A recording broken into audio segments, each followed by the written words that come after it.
Hello everyone, so let's start today's topic. आज हम यहाँ पे ना सीएस एग्जीक्यूटिव के जो आपके इनकम टैक्स के अमेंडमेंट्स हैं उसके बारे में बात करने वाले हैं। और इवन अगर फाइनल में भी ओल्ड सिलेबस में आपके को टॉपिक्स यहाँ पे रेलेवेंट है तो कवर हो जाएंगे।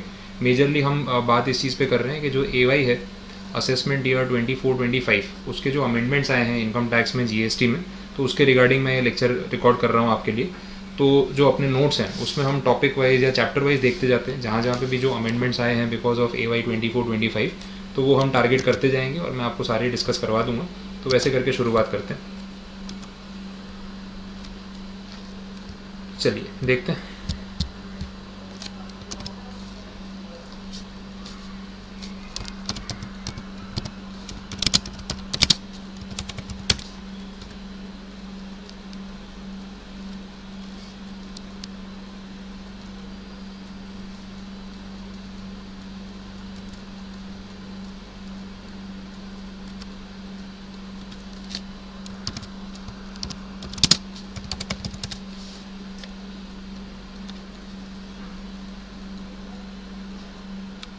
आई थिंक मैन्युअली सर्च करना बेटर रहेगा तो आपको भी थोड़ा रिलेट होता जाएगा। चैप्टर नंबर 1 जो है that is the basic concepts. Slab rates वही हैं जो लास्ट ईयर थे, तो ऐसा उसमें कोई मेजर चेंज है नहीं, वो आपको दिख ही जाएगा। स्लैब रेट सेम ही है, तो फर्स्ट चैप्टर में कोई मेजर अमेंडमेंट वाली बात है नहीं।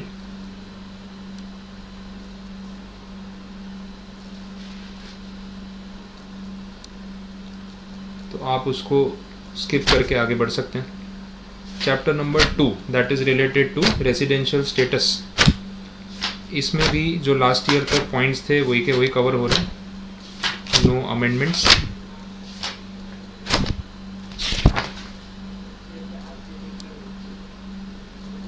एक पॉइंट है पेज नंबर 28 पे आपको मिल जाएगा, मैं यहाँ पे भी बता देता हूँ।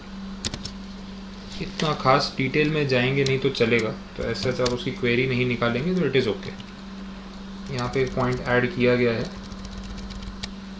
बहुत छोटी सी कंडीशन है, खास कहीं कैलकुलेशन में कुछ काम नहीं आ रही, तो मैं लेट गो कर रहा हूँ। एक बार मैंने ऐड कर दिया था बट ज़्यादा उस पर फोकस नहीं कर रहे। नेक्स्ट इसके बाद थर्ड चैप्टर आ रहा है हाउस प्रॉपर्टी का।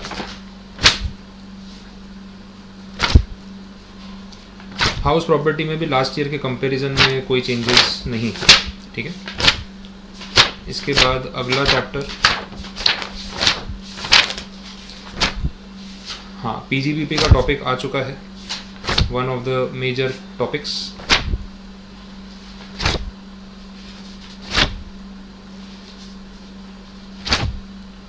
मैं आपको डायरेक्टली पेज नंबर बता देता हूँ जहाँ पे कोई भी अमेंडमेंट वाला पॉइंट ऐड हुआ हो।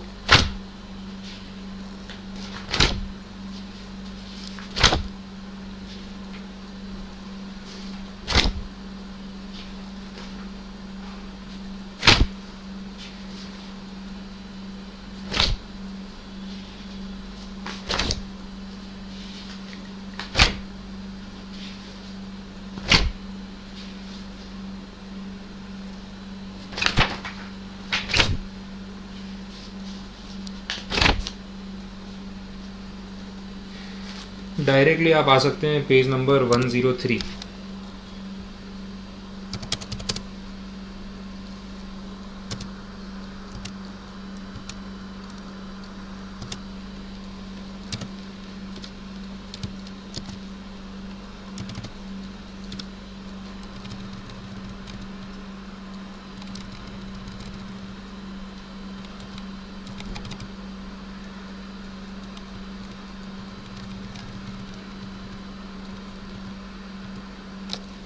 ये पॉइंट है पेज नंबर 103 पे।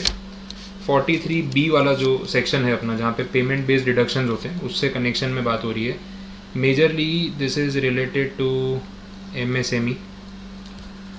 इस एक्ट का रेफरेंस है यहाँ पे, आप लैंग्वेज देख सकते हैं। और उसमें भी MSE बोल सकते हैं, not MSME, micro and small enterprise only. MSME में 3 होती है, micro, small and medium.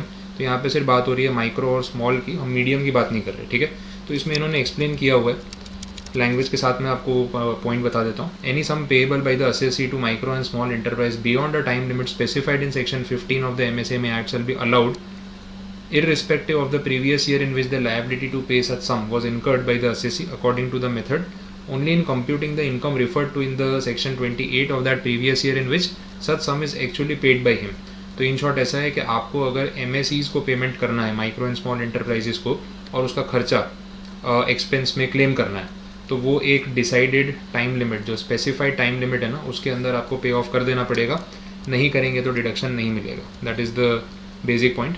Provided that में बोला nothing contained in this section shall apply in relation to any sum which is actually paid by the assessee on or before the due date applicable in case of furnishing the return under 139 subsection 1 in respect of the previous year in which the liability to pay such sum was incurred as aforesaid and the evidence for such payment is furnished by the assessee along with the return. हाँ, आपने अगर timely पे कर दिया है तो कोई problem नहीं है.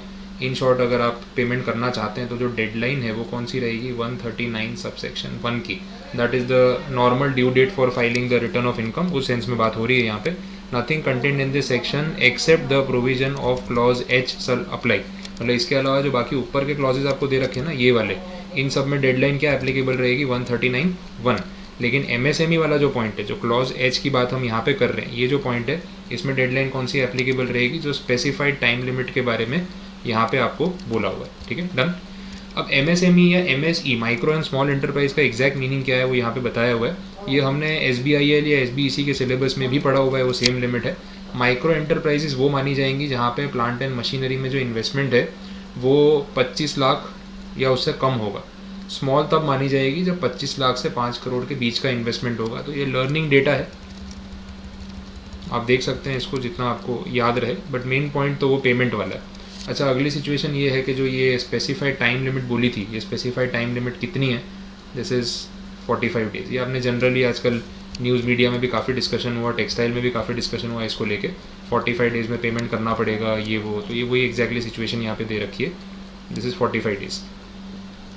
एक बार पूरी लैंग्वेज आपको गो थ्रू करवा देता हूँ. चलो, section number 15 stipulates where any supplier supplies any goods or renders any services to any buyer, the buyer shall make payment therefore on or before the date agreed upon between him and the supplier in writing, or where there is no agreement before the appointed day. ये term का थोड़ा ध्यान देना पड़ेगा. या तो आपके और मेरे बीच में जो अग्रीमेंट हुआ है वहाँ से डेट काउंट होगी, या फिर where there is no agreement in this behalf, के कब पैसा देना है, तो बोला before the appointed day.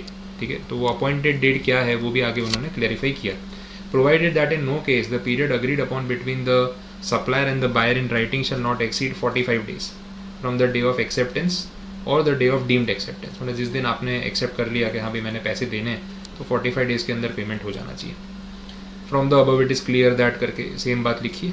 Appointed day क्या होता है ना, यहाँ पे एक्सप्लेन किया. It means the day following immediately the expiry of the period of 15 days from the day of acceptance or the day of deemed acceptance of any goods or any services by a buyer from the seller. तो यहाँ 15 दिन का एक और point add हो गया.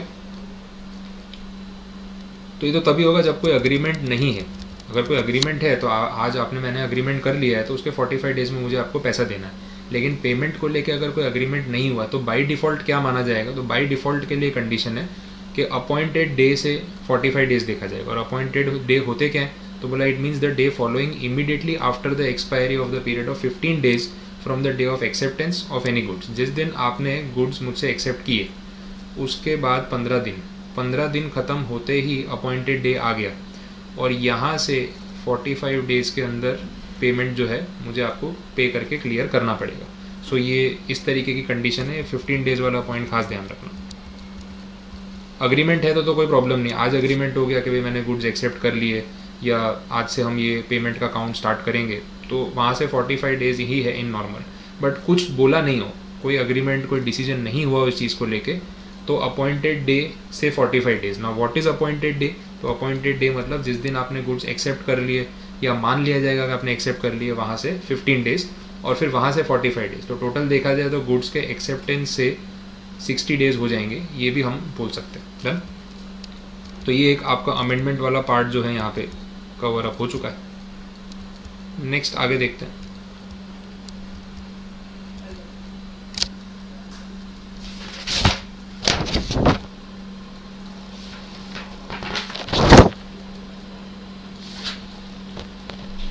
एक section number 43 CA पे बात हो रही थी, बट लास्ट टाइम मैंने अमेंडमेंट करा दिया था और ऐसा कोई चेंज इस साल एक्ट में नहीं है, तो वो पॉइंट मैं रिपीट नहीं कर रहा हूँ, ध्यान रखना. चलिए आगे नेक्स्ट जो सेक्शन है इट इज़ 44AB। ये पेज नंबर 110 पे मिल जाएगा आपको नए नोट्स में। देख लीजिए कंडीशन क्या है 44AB। यहाँ पे हम compulsory audit of books of accounts की बात करते हैं। तो हम देख चुके हैं कि आपका टर्नओवर अगर 1 करोड़ रुपए से ऊपर है प्रीवियस ईयर में तो आपको फिर कंपलसरी ऑडिटिंग कराना पड़ेगा, ऐसी बात हमने की थी, उसी को लेके यहाँ पे बात हो रही है। बट एक प्रोविज़ो है, प्रोविज़ो में कुछ कंडीशंस ऐड हुई है। कंडीशन ये है, in case of a person whose aggregate all amount received including the amount received for sales, turnover, gross receipt in cash does not exceed 5% and all the payments made including the amount referred to as expenditure in cash does not exceed 5% of the said payment, the clause will have the effect as if this amount is not 1 crore, it is 10 crore rupees, 10 CR। ठीक है, तो ये amount change हो जाएगा। मतलब in short ऐसा है कि आपकी ऑडिट लिमिट बढ़ा दी। अगर आपके टोटल एक्सपेंसेस और टोटल पेमेंट्स या इनकम जो भी है 5% से कम कैश में हुई है और बाकी की सारी पक्के में है, तो फिर आपको यहाँ पे बुक्स ऑफ अकाउंट्स तभी मैंडेटरीली ऑडिट कराने हैं जब आपका जो अमाउंट है टर्नओवर जो है वो 10 करोड़ रुपए से एक्सीड करेगा, अदरवाइज नहीं कराना है। So this is a change जिस पे हमें फोकस करना है, जो नया पॉइंट आ चुका है। बाकी सारी चीज़ें सिमिलर जा रही हैं, आगे हम बढ़ के देख सकते हैं। ये सारे वही पॉइंट्स है जो लास्ट ईयर भी थे। वो जो प्रोविज़ो में ऊपर चेंजेस हुए, जो 10 करोड़ की लिमिट आ गई ना, वही बात यहाँ पे उन्होंने मेंशन की हुई है। तो आप पढ़ेंगे तो वो स्टोरी आपको रिलेट हो जाएगी। मेजर चेंज यही है। आगे बढ़ सकते हैं।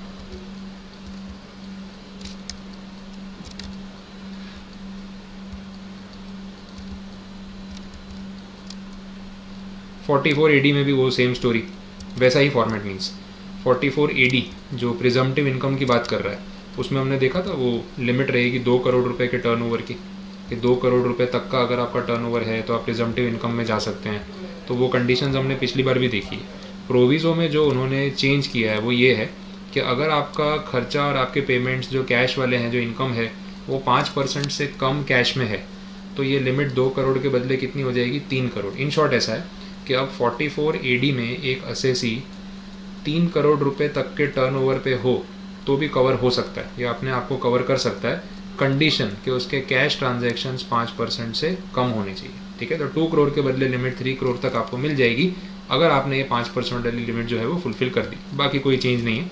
तो ये मेजर अमेंडमेंट था जो आपके सामने। अच्छा, फिर आया 44ADA। अब जैसे आप देख रहे हो 44AD में 2 करोड़ की लिमिट को बढ़ा के कितना कर दिया, 3 करोड़ कर दिया। 44ADA में वो लिमिट 50 लाख से बढ़ा के कर दी 75 लाख। तो आप देख रहे हो 50% इंक्रीज़ है। 2 करोड़ का 50% ऐड करोगे तो 3 करोड़ बन जाएगा, 50 लाख पे 50% ऐड करोगे 75 लाख हो जाएगा। तो ये कंडीशन है। तो ये सब टर्म्स एंड कंडीशन आपके सामने। आगे देखते हैं। 44BBB सेक्शन कुछ नया नहीं है, सिर्फ मैंने थोड़ा सा थियरी रखने के हिसाब से उसको ऐड किया हुआ है। तो आपको नया पॉइंट नहीं मिलेगा, सिर्फ एक बार थियरी रीड आउट करनी है बस, बाकी स्टोरी वही है। तो PGBP वाला जो आपका चैप्टर है यहाँ पे, वो भी कंप्लीट हो चुका है, उसके अमेंडमेंट्स हमने देख लिए। नेक्स्ट चैप्टर पे चलते हैं, दैट इज़ अदर सोर्सेस। इसमें भी जहाँ तक मुझे ध्यान है मेजरली कोई अमेंडमेंट्स है नहीं एज सच।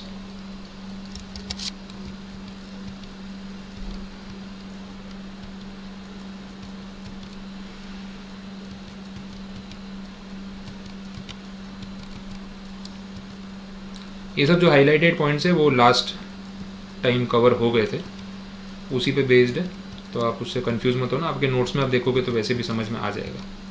जहाँ अमेंडमेंट है इस बार वो हाईलाइट करके मैंने फिनांस एक्ट 23, 24 ये सब मेंशन किया है, जैसे यहाँ पे आपको दिख रहा है। अच्छा, ये भी लास्ट EY का हो गया, इस बार तो 24, 25 है। तो ये सब ऑलरेडी डन है, पहले हो चुका है। चलिए, तो अदर सोर्सेज भी कंप्लीट है। इसके बाद क्लबिंग है। क्लबिंग में भी कोई अमेंडमेंट नहीं है, सेम ही चल रहा है। माइनर अमेंडमेंट्स है इन बिटवीन। अनडिस्क्लोज इनकम में भी कोई अमेंडमेंट नहीं, ये भी same. Set of carry forward, इसमें भी कोई अमेंडमेंट नहीं है। ये सिर्फ एक डेफिनेशन है जो स्टार्टअप्स को लेके होती है, जो यहाँ पे बोला हुआ है 5 ईयर्स के बदले 10 ईयर्स तक स्टार्टअप मानते हैं, वो हम सेटिंग अप में पढ़ चुके हैं।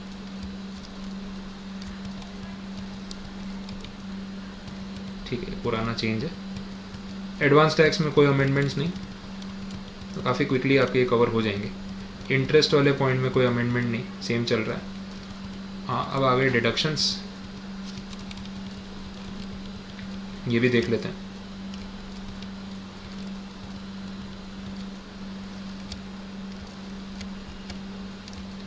ये सब कंटेंट मैंने ठीक किया है, उस हिसाब से इसको हाईलाइट किया हुआ है, आपको एक बार उसको सिर्फ रेफर करना है।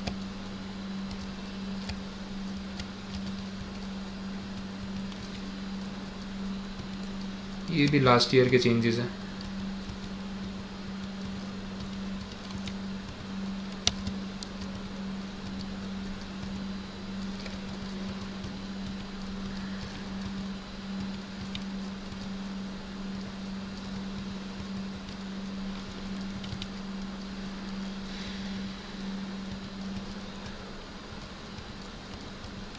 तो डिडक्शंस में भी मोस्टली नो अमेंडमेंट्स।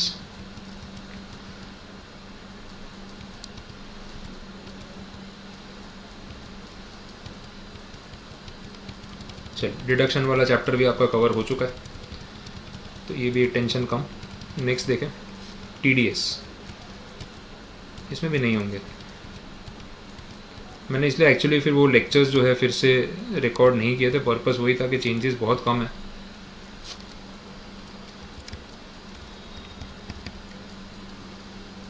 यहाँ पे एक चेंज है 192A में, जो पैन नंबर ना देने पे टीडीएस डिडक्ट होता है, वो रेट इन्होंने बढ़ा के 20% कर दिया है। पहले आई गेस 10% था, तो ये एक अमेंडमेंट आप नोट कर लेना। 193 मैंने थोड़ा सा इम्प्रूव किया है, ये जो लिस्ट थी ना, इसको और प्रॉपरली मेंशन किया हुआ है, तो ऐसा कोई अमेंडमेंट नहीं है, प्रेजेंटेशन चेंज किया उस हिसाब से हाईलाइट करके रखा है, ताकि जिन्होंने लास्ट ईयर के नोट्स पढ़े हैं वो उसको ईजिली टैली कर सकें, नोटिस में आ जाए, बस बाकी कुछ नहीं।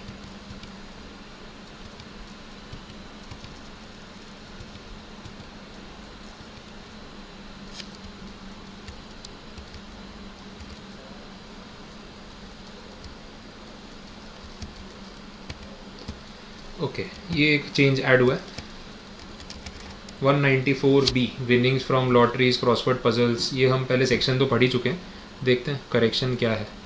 The person responsible for paying to any person any income by way of winning from any lottery और क्रॉसवर्ड पजल और कार्ड गेम्स और any other games of any sort or from gambling or betting or any nature whatsoever, being the amount or the aggregate of the amounts exceeding rupees 10,000 during the financial year, at the time of making payment deduct income tax thereon at the given rates। तो यहाँ पे ना यहाँ पे crossword puzzle, card game, any games of any sort, उसके साथ ये add हो गया, और फ्रॉम गैम्बलिंग और betting to any nature whatsoever, ये सब भी आ गया। ये आपका ड्रीम 11 वाला केस है और कुछ नहीं है, इसमें भी टीडीएस लगा दिया है इन्होंने। बेटिंग गैम्बलिंग वाला लीगल हो इलीगल हो, अब इलीगल में तो कोई टीडीएस काटेगा नहीं, वहाँ पे फिर अनडिस्क्लोज या बाद में रिकवरी होगी, लेकिन लीगली कहीं बेटिंग गैम्बलिंग हो रही है तो उसमें भी ये सेक्शन इम्प्लीमेंट होगा, ऐसा बता दिया।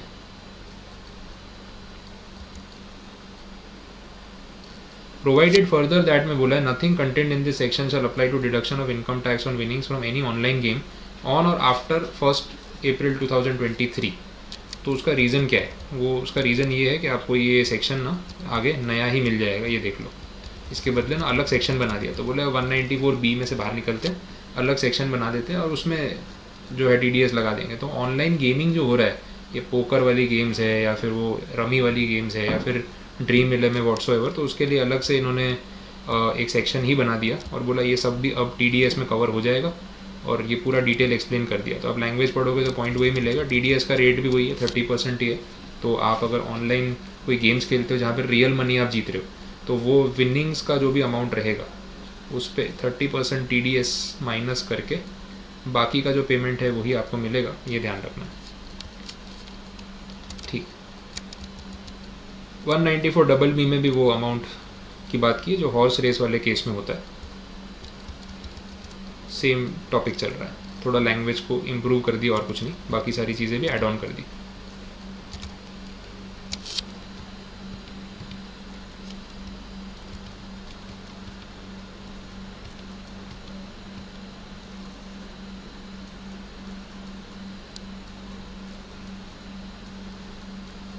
ये पॉइंट इम्प्लाइड था 1% वाला जो लग रहा है वो,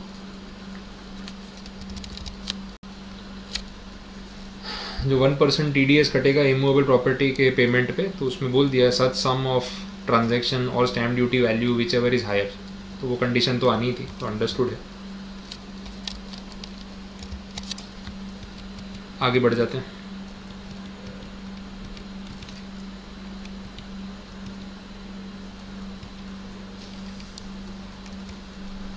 तो जो कंडीशंस बहुत इंपॉर्टेंट नहीं है ना, वो फिर मैं थोड़ा उसको लेट गो कर रहा हूँ, जहाँ कैलकुलेशन में कोई फ़र्क नहीं पड़ रहा है। यहाँ पे एक पॉइंट है 194N, इसमें बोला था वो कैश ट्रांजेक्शन एक लिमिट से ऊपर होते हैं ना तो TDS कटता है।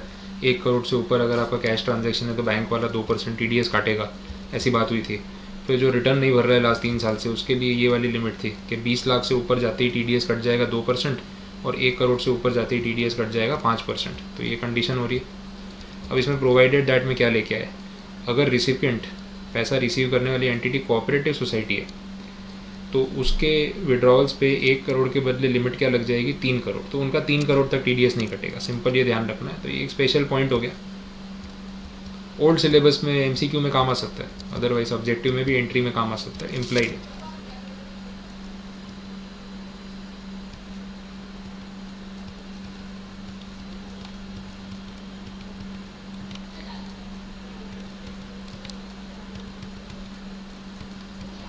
चलिए, मेजरली आपका TDS वाला पार्ट भी कवर हो चुका है, बाकी चीज़ों में पीछे कोई अमेंडमेंट नहीं है, वो टॉपिक सिमिलर ही है।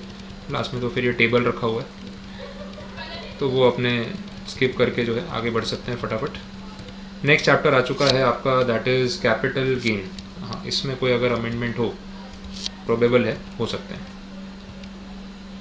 मैं एक बार आपके साथ साथ ही इसलिए गो थ्रू कर रहा हूँ, मैंने पहले से एक ऐसे अलग लिस्ट नहीं बना के रखी, क्योंकि इन बिटवीन छोटे छोटे पॉइंट्स आते हैं तो वो थोड़ा सा रिलेट करना डिफिकल्ट हो जाता है, तो बेटर है साथ में देख लूँ।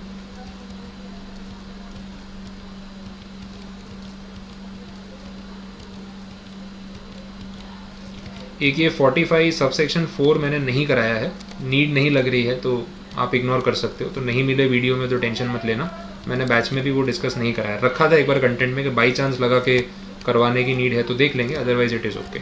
एक सेक्शन 47 है जो ट्रांसफ़र को लेके बात करता है, तो इसको मैंने थोड़ा सा ठीक से प्रेजेंट किया हुआ है, तो लास्ट ईयर के नोट्स में और इसमें आपको ये सेक्शन अलग दिख सकता है, तो एक बार आप उसको रीड कर सकते हैं। लिस्ट वही है, प्रेजेंटेशन बेटर किया है, बस और कुछ नहीं है, तो वो देखने पढ़ने में आपको एज ए स्टूडेंट सही लगेगा, ये मेन पॉइंट है। इसके बाद सेक्शन 48, हाँ इसमें भी मैंने थोड़ा प्रेजेंटेशन ठीक किया है, मतलब लास्ट टाइम क्या है मैंने वो पॉइंट वाइज एक एक लाइन में लिखा था, इस बार ना मैंने उसको डायरेक्ट की लैंग्वेज में पूरा कवर कर लिया है। अंदर का एक्सप्लेनेशन सेम है बट और प्रॉपर वे में प्रेजेंट किया है, तो रीड करके आपको क्लैरिटी आ जाएगी। तो एक्सप्लेन करने के लिए इसमें कोई नई बात नहीं, आप खाली एक बार रीड आउट कर सकते हो थियरी पर्पज़ के लिए, प्रेजेंटेशन इंप्रूव किया है बस, और कुछ नहीं है। कोई क्वेरी हो नहीं समझ आए तो भले 1-to-1 डिस्कस कर लेंगे, उसमें इशू नहीं। आगे बढ़ते हैं। कॉस्ट इन्फ्लेशन इंडेक्स चेंज हो गया ऑब्वियसली, क्योंकि फाइनेंशियल ईयर चेंज हो गया, तो जिनके पास लास्ट ईयर के नोट्स हैं AY 23-24 के, वो इस पॉइंट को खास ध्यान रखना, बाकी कंसेप्ट सिमिलर है। एक 50AA करके सेक्शन है, वो नया ऐड हुआ है, special provision for computation of capital gain in case of market linked debentures. मैं आपको लैंग्वेज के साथ टैली करा देता हूँ कि क्या नया है इसमें। Where the capital asset is a unit of specified mutual fund acquired on or after 2023 or a market linked debenture, the full value of consideration received or accruing as a result of transfer or redemption or maturity of such debenture or unit as reduced by the cost of acquisition of debenture and expenditure incurred wholly exclusively in connection with such transfer shall be deemed to be the capital gain and it will be short term. In short ऐसा बोल दिया, देखो specified mutual fund, दूसरा बोला market linked debentures, अगर आपने खरीदे 1 April 2023 के बाद, उसके पहले वालों की बात यहाँ पे नहीं हो रही है, तो उसमें कैलकुलेशन वैसे ही होगा।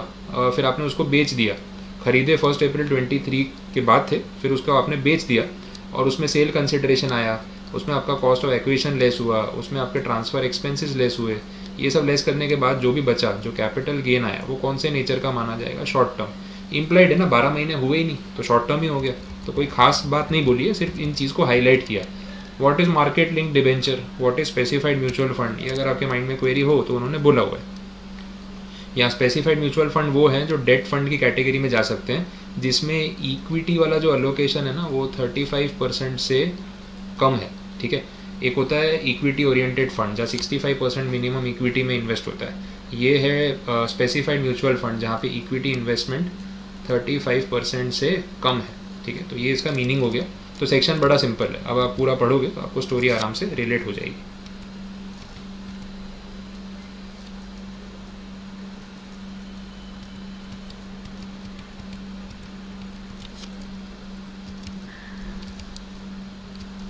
फिफ्टी 54 में भी एक चेंज था,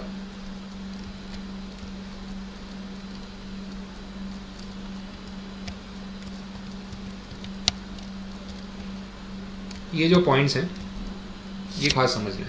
जो 54 सेक्शन है ना उसमें बोला था आरएचपी के बदले आरएचपी, एक घर बेचो सामने कैपिटल गेन हो, उस गेन से दूसरा घर खरीदो, एग्जेम्पशन। यहाँ ऐसा बोल दिया कि अगर किसी का कैपिटल गेन जो है वो 2 करोड़ रुपए तक है, does not exceed 2 crore rupees, तो वो एक घर के सामने या एक घर जो उसने बेचा है उसके सामने 2 आरएचपी ले सकता है, अगर उसका long term capital gain 2 crore रुपए से कम है या उतने तक है। तो अगर उसका कैपिटल गेन 2 करोड़ से ज़्यादा है तो एक ही रेसिडेंशियल हाउस वो खरीद सकता है। यहाँ पे इस केस में only 1 RHP in place of the sold RHP. पर अगर उसका कैपिटल गेन 10 करोड़ से ऊपर हो गया तो फिनांस एक्ट या AY 2425 अब ये बोलता है कि इस सिचुएशन में जो मैक्सिमम एग्जेम्पशन आपको मिल सकता है वो 10 करोड़ रुपए तक का ही मिल सकता है। ऐसा नहीं बोल रहे कि 10 करोड़ से ऊपर एग्जेम्पशन नहीं मिलेगा, पर बोला मैक्सिमम एग्जेम्पशन जो अलाउ किया जाएगा ना वो 10 करोड़ तक ही मिलेगा। सपोज आपने आपका घर बेचा, बहुत बड़ा सा महंगा सा बंगलो, कोई महंगी प्रॉपर्टी है, और उसमें आपका LTCG हो गया 15 करोड़ रुपए, प्रॉफिट बोल रहा हूँ 15 करोड़, तो पूरा 15 करोड़ का नया घर खरीद लोगे तो 15 करोड़ एग्जेम्प्ट नहीं होगा, exemption will be limited to 10 crore only. बाकी का जो ऊपर का 5 करोड़ है वो स्टिल टैक्सेबल रहेगा। ये कंडीशन है भाई, ये महंगा पड़ेगा, आपको ध्यान रखना। ये सब नीचे यहाँ पे बातें समझाइए, नया पॉइंट है आपके सामने। चलिए नेक्स्ट, यही बात यहाँ पे लिखी है थियरी में, वो ऊपर टेबल में लिखी थी, रिपीट कंटेंट। 54F में भी वही स्टोरी है, सेम प्रोविजो, कोई फर्क नहीं, क्योंकि वहाँ पे भी हम आरएचपी खरीद रहे हैं, तो ये सब सेम हो गया। तो इसके साथ आपका कैपिटल गेन का जो अमेंडमेंट है वो भी कंप्लीट हो चुका है। चलिए आगे बढ़ते हैं, इसके बाद नेक्स्ट चैप्टर देखें। बड़े चैप्टर्स तो कवर हो गए हैं, छोटे छोटे में अगर कुछ होगा तो पता चल जाएगा। नेक्स्ट आ चुका है रिटर्न ऑफ इनकम। इसमें इस फाइनेंशियल ईयर में तो कोई अमेंडमेंट्स नहीं है, ये चैप्टर भी आपका सेम ही चल रहा है। जो लास्ट टाइम मैंने मैन्युअली कुछ करेक्शंस कराए होंगे वही इसमें मैंने हाईलाइट किए। इस फिनांस एक्ट में कोई चेंजेस नहीं है, सेम चल रहा है। कंटेंट का प्रेजेंटेशन इंप्रूव किया हो सकता है, तो वो तो आपको रिलेट हो जाएगा।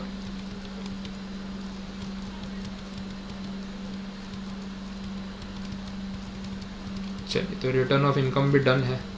पार्टनरशिप फॉर्म में कोई चेंज नहीं है।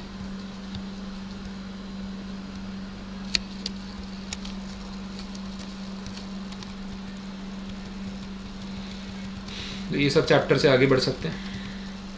पॉलिटिकल पार्टी इलेक्टोरल ट्रस्ट में ऐसा अभी कोई चेंज नहीं। Carbon credit same. Virtual digital asset में जो लास्ट टाइम बताया था वही है। 115 BA BAA वाला ब्लॉक आ गया है।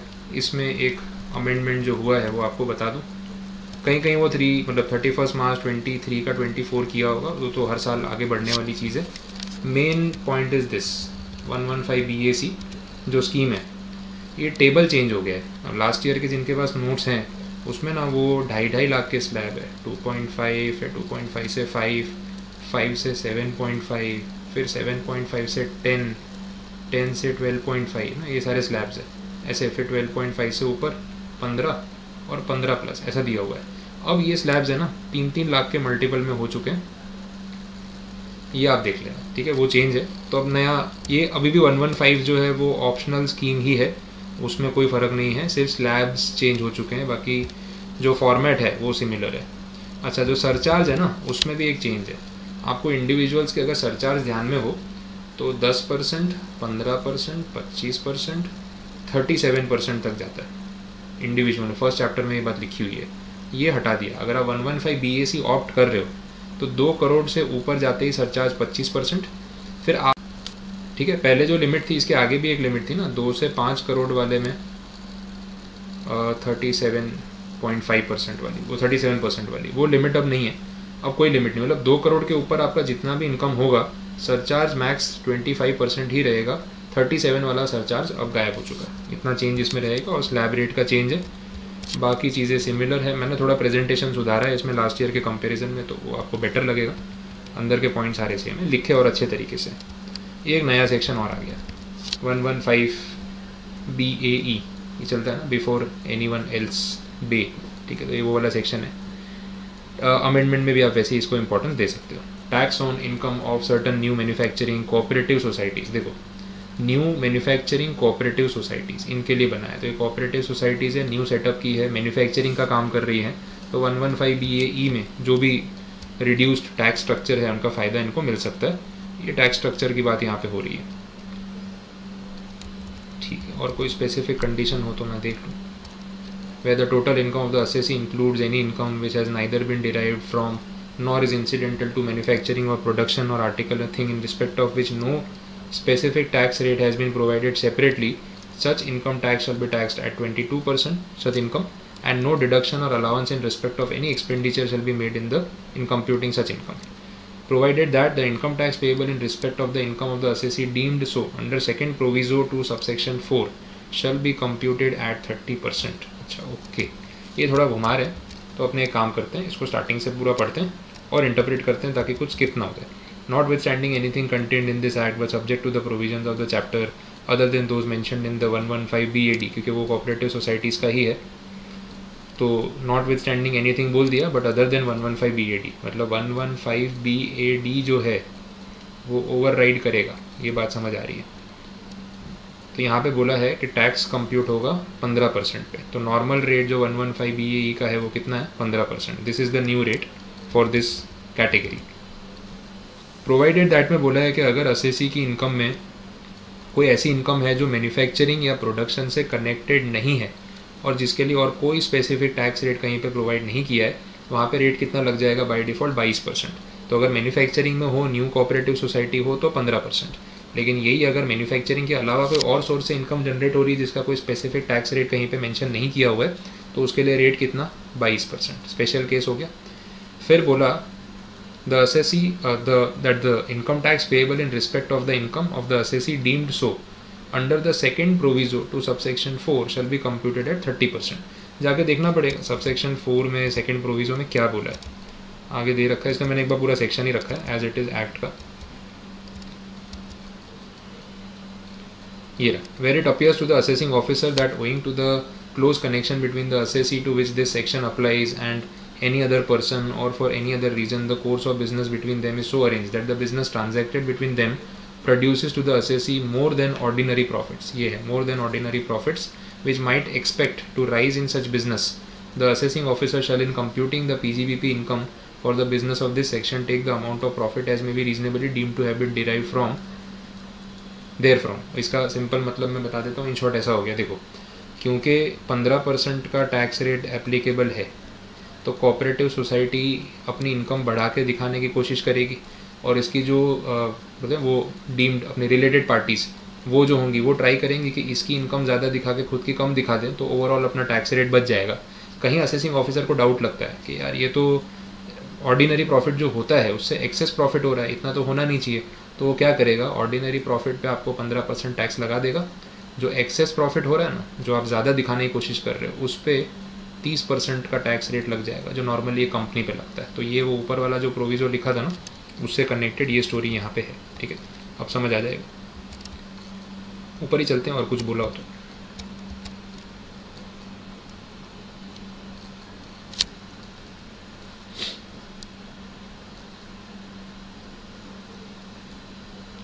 ठीक, एक बार ऑप्शन एक्सरसाइज करने में फेल हो गए तो फिर इससे बाहर हो जाएंगे, कोई बात नहीं। तो मेन कंडीशन रेट वाली ये है, बाकी के सेक्शन में आपको थियरी सिर्फ गो थ्रू करनी है क्योंकि वो बाकी सेक्शन से कनेक्टेड है, तो सिमिलर पॉइंट है, तो फिर वो रिपीट नहीं करूँगा अभी, तो चलेगा। ये भी कुछ नया आ गया, विनिंग फ्रॉम ऑनलाइन गेम्स। अभी बात हो रही थी पीछे TDS 192BA वाला जो सेक्शन था, 194BA सॉरी, तो वो जो सेक्शन है उसका टैक्स रेट यहाँ दिया, मैंने वहाँ 30% अभी लिख ही दिया था, वो टैक्स रेट यहाँ पे दे रखा है, तो उससे कनेक्टेड टॉपिक हो गया। अब आप पढ़ सकते हो ऑनलाइन गेमिंग। चलिए, तो ये कंप्लीट। एग्रीकल्चर इनकम में कोई अमेंडमेंट नहीं है, ये भी हो चुका है। तो इसके साथ आपका जो कंटेंट है वो कंप्लीट है।